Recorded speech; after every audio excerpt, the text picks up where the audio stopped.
সেই আলোচিত milestone campus আজ শুক্রবার হাজার হাজার মানুষ তার আবেগের জায়গা দেখার জন্য আসছে। আসলে এখানে আসলেই তেমন কিছু দেখার নেই, মেইন গেট বন্ধ করে রাখা হয়েছে। মেইন গেট থেকে ভিতরে হয়তো একটু দেখা যায় গাছগুলা জ্বলে আছে, টিনের ঘেরাও দিয়ে রাখা হয়েছে। সেই যে বিল্ডিংয়ে পড়েছিল যুদ্ধ বিমানটি বিধ্বস্ত হয়েছিল, যেখানে শিশুগুলো জ্বলে কয়লা হয়ে গিয়েছিল, ওই জায়গাটুকুনকে রাখা হয়েছে টিনের ঘেরাও দিয়ে। আপনারা দেখতে পাচ্ছেন এই যে উঁচু ক্যাম্পাসটা, সেটাই হলো মাইলস্টোন ক্যাম্পাস।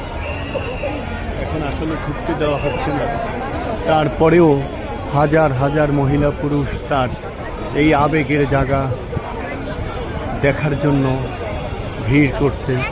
আপনারা দেখতে পাচ্ছেন হাজার হাজার মানুষ সেই metro rail Uttara station Diabari, সেই মাইলস্টোন ক্যাম্পাস, যে ক্যাম্পাস আজকে সারা পৃথিবীতে আলোচিত, যে ক্যাম্পাসে যুদ্ধ বিমান বিধ্বস্ত হয়ে মারা গেছে আমাদের সেই কচি কোমল শিশুরা। হয়তো সবাই দেখতে আসছে, আজকে হাহাকার করছে শুধু যার সন্তান চলে গেছে তারা, যার মা চলে গেছে তারা বুকের একরাশ বেদনা নিয়ে বুকে বালিশ চাপাতি হয়তো তারা পড়ে আছে। কেউ পড়ে আছে কবরের কাছে। উৎসুক জনতা আসছে এই মাইলস্টোনের এই মেইন ক্যাম্পাস দিয়াবাড়ি দেখার জন্য। আপনি দেখতে পাচ্ছেন এখানে অনেক ছাত্ররা ঘেরাও দিয়ে রেখেছে, মেইন গেট বন্ধ করে রাখা হয়েছে, কিন্তু হাজার হাজার মানুষ বাঁধভাঙা জোয়ারের মতো আসছে দেখার জন্য,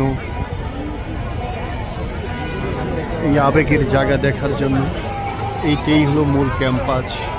আপনারা দেখতে পাচ্ছেন বন্ধ করে রাখা হয়েছে ক্যাম্পাস।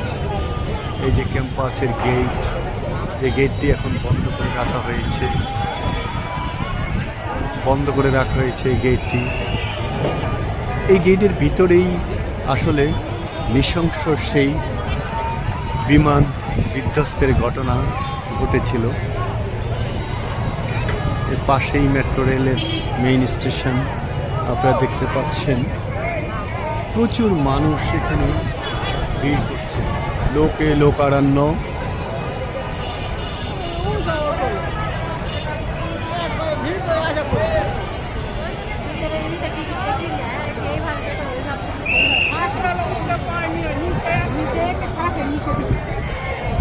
মানুষ আর